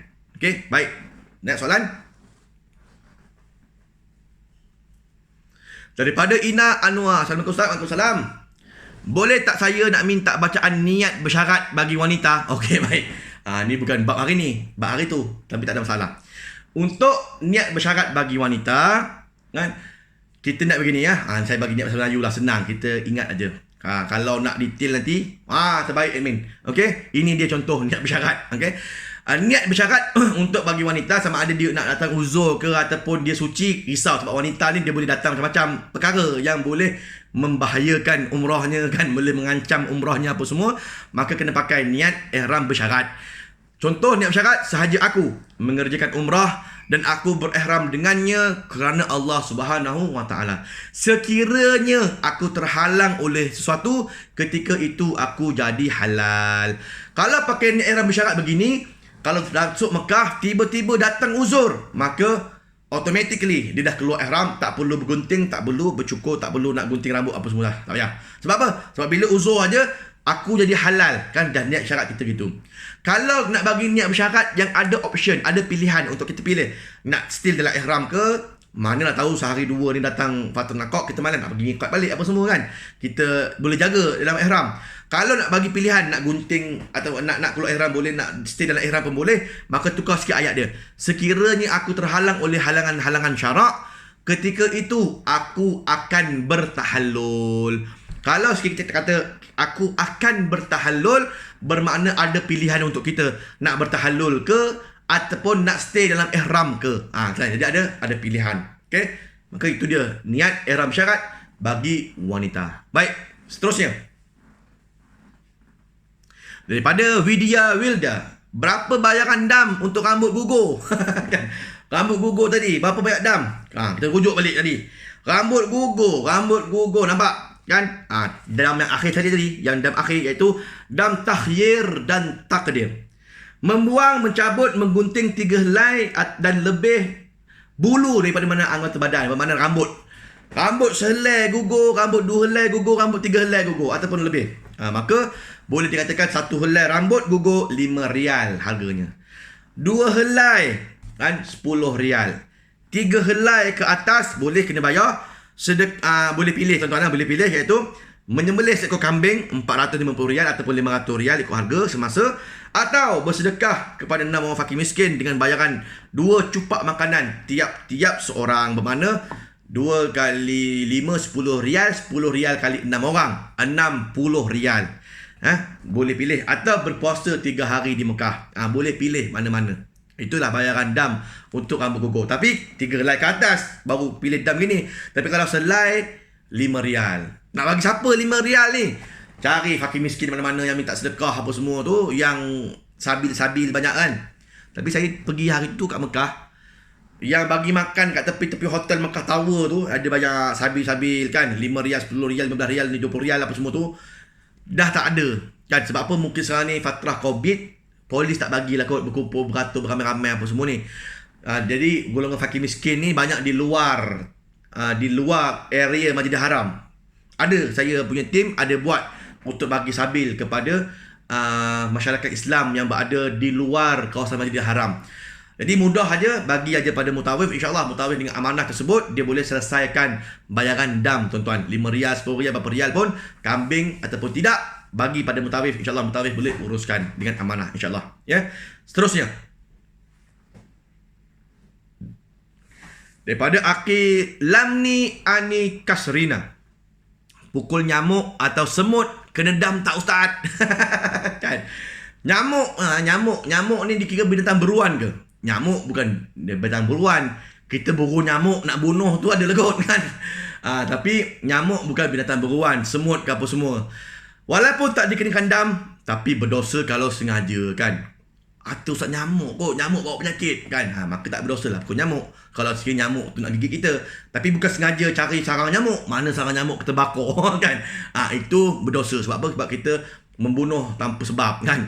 Kalau sekiranya pam kan, nyamuk dia mati, maka dikenakan dam tak? Tak dikenakan dam, sebab dia bukannya binatang buruan ya. Okey, seterusnya. Daripada Muhammad Syiz Mat Khalid, jika tapak kaki melecet dan sakit dan sukar untuk berjalan, boleh ke kita memakai alas kaki sandal yang baru bagi mengelakkan kesakitan semasa melakukan umrah? Ini soalan semalam dah ada, iaitu saya maklumkan semalam, kalau bagi mereka yang memang tak boleh lah, kaki tak boleh, kaki ayam, jalan medan tawaf dengan marmar apa semua, lepas tu sa'i pula marmar sejuk, tak boleh, dia sakit kaki lah kan, apa semua, maka standby satu slipper khusus untuk bertawaf dan juga bersa'i kan. Slipper khas, bukan slipper yang kat luar kita bawa masuk dalam, bukan. Ini slipper khusus untuk kita pakai ketika mana bertawaf dan juga bersa'i. Boleh beli, boleh pakai, pastikan nampak semua jari dan juga tumit kita ya. Okey, beres, tak ada masalah. Seterusnya, daripada Azizum Ibrahim, ustaz, masa tawaf dan sa'i, boleh ke orang perempuan atau lelaki pakai mask? Boleh. Sebab sekarang ni arahan daripada pemerintah Saudi masih lagi wajib memakai mask di kawasan yang tertutup. Dalam masjid confirm, dalam hotel confirm. Sebab itu memang arahan wajib diorang. Tak boleh berlega-lega kat shopping mall tanpa pakai mask, ataupun masuk ke masjid tak pakai mask, tak boleh. Wajib pakai mask. Bahkan sebelum masuk lagi ada 3 checkpoint kan. Sebelum nak masuk ke medan tawaf tu, ada 3 checkpoint. Askar, polis, pegawai Masjidil Haram, dia akan check untuk kita punya permit umrah apa semua. Dan dia akan tegur kalau sekiranya tak pakai mask kan. Yallah haji, yallah, tunjuk muka tu pakai mask tu kan, gitu. Sama ada lelaki maupun perempuan. Memang tadi larangan ihram perempuan tidak boleh menutup muka. Tetapi kita dalam fatrah Covid sekarang ni kan, pasca Covid, maka boleh pakai mask, tak ada masalah. Dan ini telah diputuskan dalam muzakarah haji peringkat kebangsaan yang baru berlangsung 2 minggu lepas kurang lebih ya. Okey, baik. Seterusnya,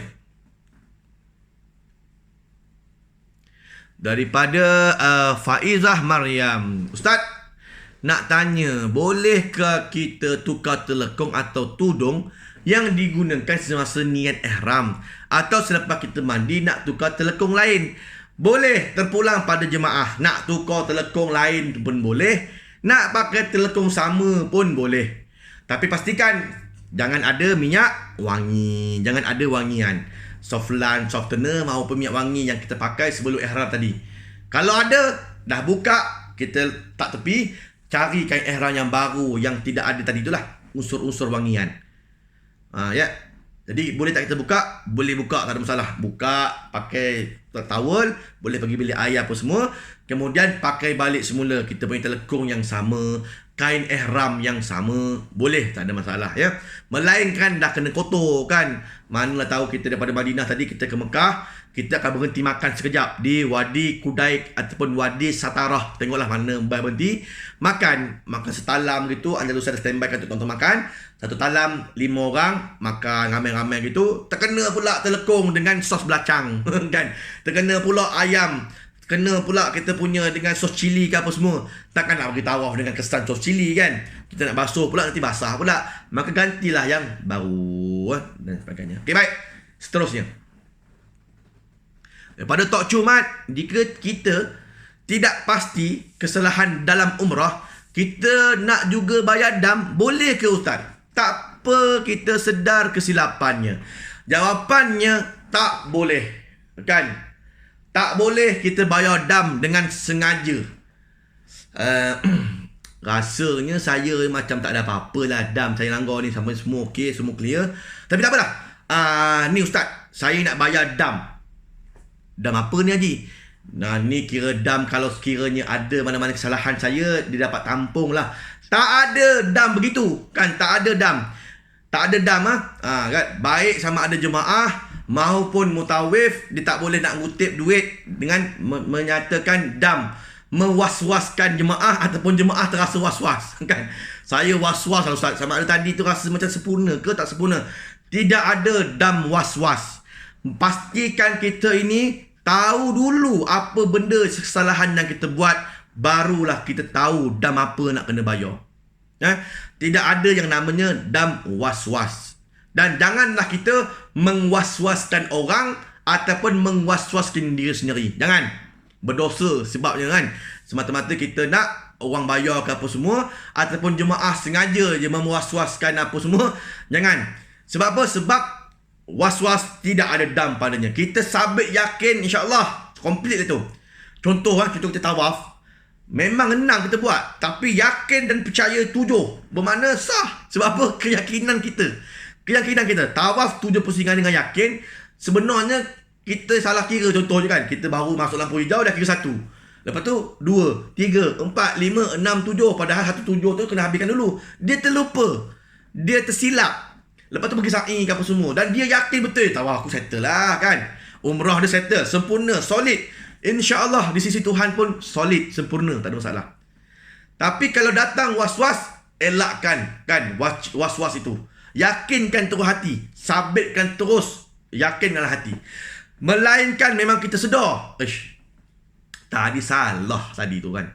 Patut satu lah kali lagi pusingan yang ketujuh aku pergi sa'i pula. Lepas tu dah memang kita yakin dan percaya dalam minda otak kita, memang betul kita yakin, memang perasan memang tadi tu 6 bukan 7. Barulah kita boleh bayar dam. Dam apa? Dam tidak cukup tawaf dan juga tidak cukup sa'i, bermakna kita cukup gunting pun tak boleh. Maka dam tertib dan juga takdir, maka kena bayar dam seekor kambing tadilah, yang 450 ataupun 500. Jadi tidak ada dam was-was, tidak ada sengaja kita nak bayar dam, tak ada. Yang ada hanya sekiranya jemaah nak bayar sedekah ke apa semua, itu sedekah sendiri, bukan dam kan. Sedekah bukan dam. Saya nak buat sedekah kambing lah Ustaz kan. Untuk apa ni Haji? Tak ada saja saya nak sedekah kambing kan. Semoga Allah Ta'ala terima segala ibadah saya. Sudah, itu cukup. Tapi bukan sebab semoga nanti dia boleh menampung lah saya punya dam ke apa semua, saya punya kesalahan. Tak ada sedekah gitu kan. Sedekah mesti kita sedekah ikhlas lillah ta'ala. Kita tawakal Allah. Habis cerita kan. Okay, baik. Seterusnya, daripada Mas Jamalul Lail, Mas Muhammad, Saya masih belum dapat pencerahan tentang penggunaan cawat tanpa jahit yang dijual oleh kedai barangan umrah. Tadi Ustaz bicara tentang membiasakan diri dengan tidak memakai apa-apa dalam kain ihram. Kan? Okey, baik. Bagi mereka yang nak pakai cawat, boleh tak? Yang pakai jahit apa semua kan, dia terbuka, jahit tepi, ikat tepi. Kan? Ikat tepi macam beli tu ais lah, ikat tepi. Kan ini kita ikat tepi untuk cawat. Boleh pakai tak? Boleh pakai, tak ada masalah sebab dia bukan macam cantum. Dia terbuka gitu, kita yang ikatkan dia. Boleh pakai, tak ada masalah kan. Kalau nak biasakan pakai, boleh pakailah cawat tu kan. Tapi bukan bagi mereka yang daimul hadas. Yang daimul hadas wajib pakai pampers. Sebab apa? Sebab dia meleleh kan, dia mengalir air kencing, taktos, buasi darah ke apa semua, keputihan apa semua, dia memang kena pakai pampers. Tapi yang ini orang yang normal, haji-haji yang normal, yang tak ada apa-apa masalah. Tapi tak biasa Ustaz, saya tak biasa Ustaz. Tak pakai apa-apa belah dalam ni. Something macam tergantung apa semua kan. Yang mana rasa tuyung hayang apa semua, rasa macam tak selesa, pakai cawat tali apa semua ni kan. Ya, tak ada masalah. Ya, okey, baik. Boleh pakai. Tak ada masalah, okey. Seterusnya. Aziz Ibrahim, ya. Ustaz, dam terus buat di Mekah kan? Atau dam boleh dibuat di Malaysia? Wajib menumpahkan darah di tanah haram Mekah Al-Mukarramah. Tidak boleh buat dam di Malaysia. Jadi kalau sekiranya ada apa-apa, kita terlupa, kita dah balik Malaysia, tapi kita punya tawaf mungkin kita teringat tak sempurna apa semua, tolong maklumkan kepada mutawif ataupun boleh maklumkan pada saya, tak ada masalah kan. Boleh hubungi saya, kita boleh selesaikan dam di tanah suci Mekah Al-Mukarramah ya. Sebab dam itu wajib ditumpahkan darahnya di tanah suci Mekah Al-Mukarramah. Ya, baik, seterusnya. Daripada Wani Yahya, Ustaz, sekiranya laluan kita melalui burung merpati, kita menghalau burung merpati tersebut, adakah ia dikira sebagai memburu? Tidak, kan? Kita halau binatang tu sebab apa? Sebab takut dia tertenggik atas line apa semua, kena pula kita berak atas kain apa semua. Kita pun show kan dia kan. Dia pun terbang, berterbangan di alam sana kan. Adakah itu dikira sebagai memburu? Tidak. Memburu ni kita ambil satu batang besi, kita ataupun kita bawa kan anak panah, kita tengok mana kita nak memburu, itu baru namanya memburu kan. Kalau setakat kita halau gitu, tidak dikira sebagai memburu kan, tak dikenakan dam. Seterusnya.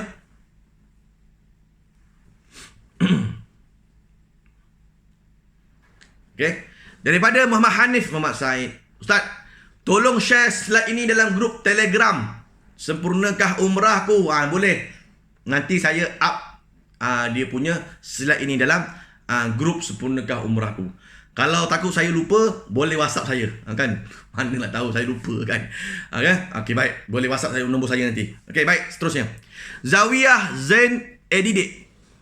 Jika kita gatal telinga dan telinga berair, bolehkah menggali kan? Menggali telinga, korek telinga dalam kan, atau mencuci telinga menggunakan cotton bud semasa dalam berihram? Boleh tak kita dalam ihram ni ambil cotton bud, kita pun buang tahi telinga, pendek cakap gitulah. Maka boleh tak? Dibolehkan, tak ada masalah kan. Ambil cotton bud, tarik kan apa semua. Ataupun hidung ke atas kan. Ni saya tadi telinga, ni hidung ke atas. Hidung ke atas kita pun bersih-bersih. Tapi dengan kita bersih-bersih, bulu hidung satu tertanggal. Kena dam tak? Kena dam. Apa sebab? Sebab ini perbuatan walaupun tak sengaja. Dia itlaf ke tarafuh? Dia itlaf. Sebab apa? Sebab walaupun tak sengaja, bulu binasa. Maka kena dam. Bulu telinga ada tak? Telinga rasa tak ada bulu kan? Kan dia ada tak telinga je. Kan? Tapi kalau hidung, dah lah ada bulu, ada tai hidung pula kan. Dia dua dalam satu. Kalau telinga, dia ada tai telinga je. Tak ada masalah kan. So korek telinga boleh. Tapi kalau hidung, korek-korek keluar tai hidung dengan rambut-rambut bulu-bulu sekali, maka dikenakan dam. Ni kenapa? Kena korek dengan sengaja kan. Ataupun tak sengaja, kita tak sengaja apa semua, tapi dia binasa, dam juga. Sebab apa? Sebab membinasakan satu helai rambut ataupun dua helai. Itulah. Okay, baik, seterusnya. Daripada Siti Zuraida, salam Ustaz, Waalaikumsalam warahmatullahi. Semasa dalam perjalanan ke masjid untuk umrah, tangan saya telah tersentuh oleh tangan penjual minyak wangi di lobi hotel. Apa dia buat lobi hotel tu? Dia jual minyak wangi. Kan? Adakah batal wuduk tersebut? Kan, ada dua persoalan kat sini. Dia tersentuh dengan penjual minyak wangi yang lelaki. Mungkin jemaah perempuan dia tersentuh jemaah dengan penjual minyak wangi lelaki. Tersentuh, adakah batal? Tak batal. Kenapa? Kerana dia memakai terus yang pendapat Imam Syafi'i yang marjuh, iaitu menyentuh lelaki perempuan tanpa lapik, tanpa syahwat, tidak membatalkan dia punya wuduk, kan? Maka itu terpakai daripada bermula hotel nak pergi jalan ke medan tawaf, sa'i apa semua sampai balik hotel. Itu punya hukum terpakai. Pakai hukum Imam Syafi'i yang marjuh, sentuh lelaki perempuan tanpa lapik, tanpa syahwat, tidak membatalkan wuduk. Yang kedua, minyak wangi tadi tu, kan? Minyak wangi tadi tu, adakah terselet minyak wangi? Adakah dia kena kandam? Kalau kata penjual tu datang, kan, dia tengok ramai-ramai jemaah Malaysia, dia nak menjual lah. Ya Allah, haji minyak wangi, Masya Allah, halal, kan? Dia pun sahab minyak wangi tangan kita dalam ihram jangan marah-marah, kan? Dia tak ada kena kandam. Sebab apa? Sebab kita tahu hukum dia. Kalau pakai minyak wangi, dia dalam tarafuh, tidak membinasakan apa-apa. Cepat-cepat pergi basuh, kan? Pergi bilik air, cepat basuh dan hilangkan bau wangi, maka dikategorikan sebagai tidak dikena kandam. Tapi kalau kita pun pakai minyak wangi, ya Allah, Hajarul Aswad, Masya Allah kan? Kita pun main layan pula, lupa pula, ya Allah, dalam ihram kot. Kita teringat aja, cepat kita cuci balik kain ihram, telekung apa semua, dimaafkan. Tapi kalau sengaja, kena dam dan juga berdosa, kan? Kenapa? Kerana sengaja membiarkan minyak wangi apa semua, ataupun sengaja pakai, kena dam. Tapi kalau tak sengaja, dimaafkan. Okey, seterusnya.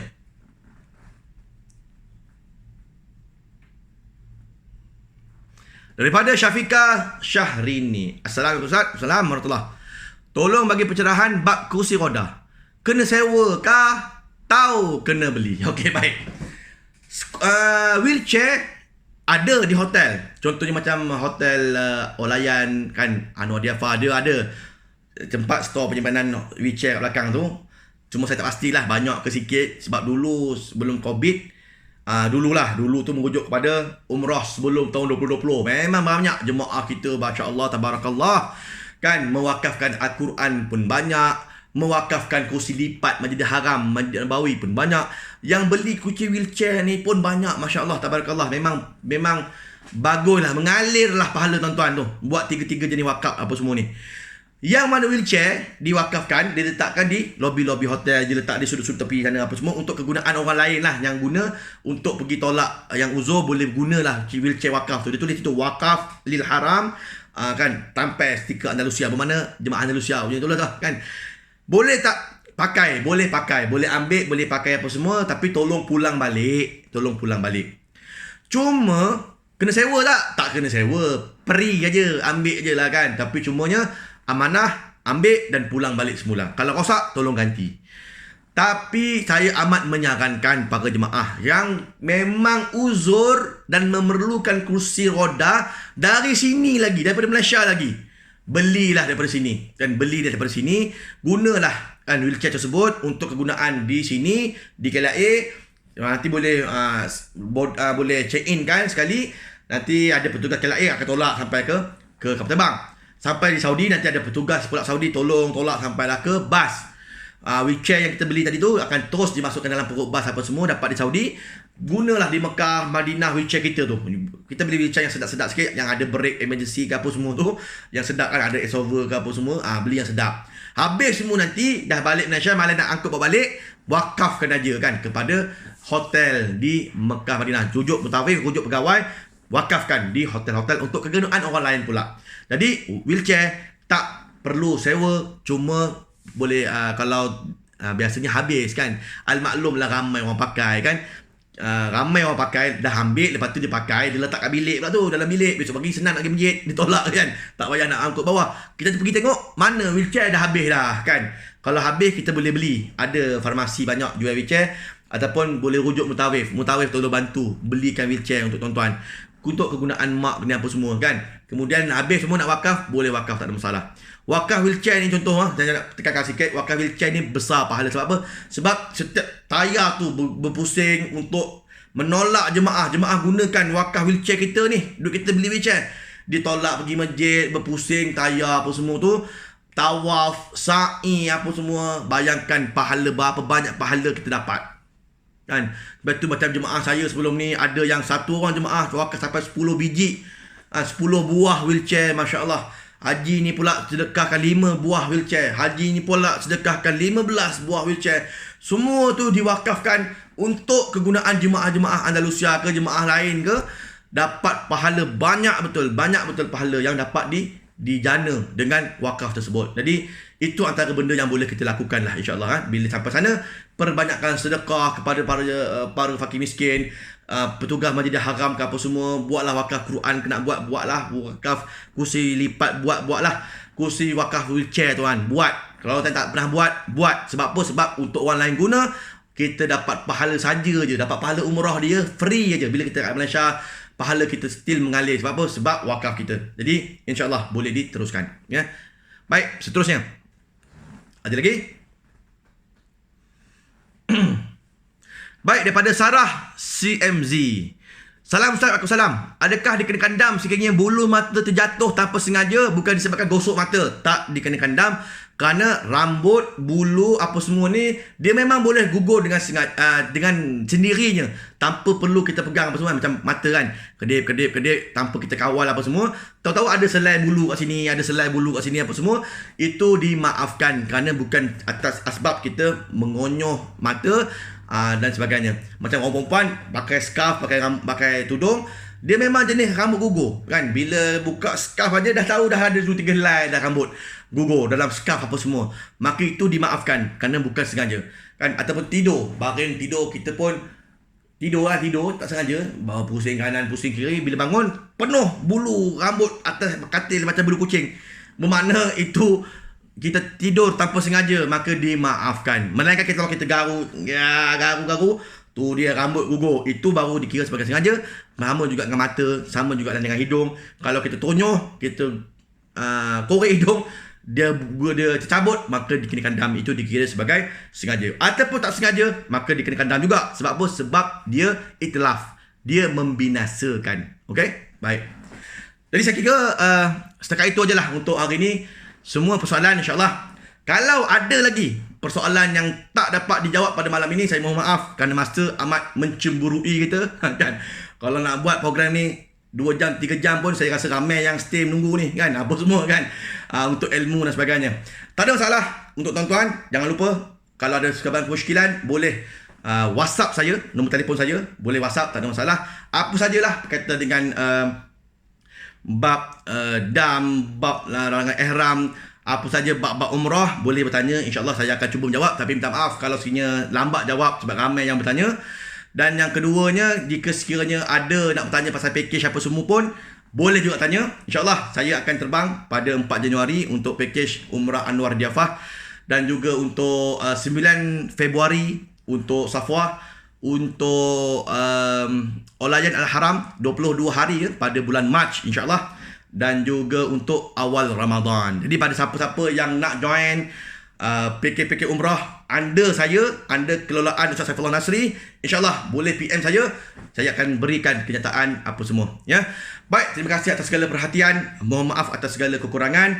Jumpa lagi pada esok hari untuk bab SOP pengurusan Andalusia. Esok saya akan ceritakan daripada awal perjalanan tuan-tuan pergi ke Madinah, ke Mekah ke, apa SOP-nya, satu persatu insyaAllah. Dan juga kalau sekiranya ada persoalan hari ni nak tanya esok pun boleh juga, insyaAllah boleh tanya, tak ada masalah, ya. Okey, sekali lagi kita berjumpa pada esok hari insyaAllah. Aku qali hadza wa astaghfirullah azim li wa lakum. Assalamualaikum warahmatullahi taala wabarakatuh.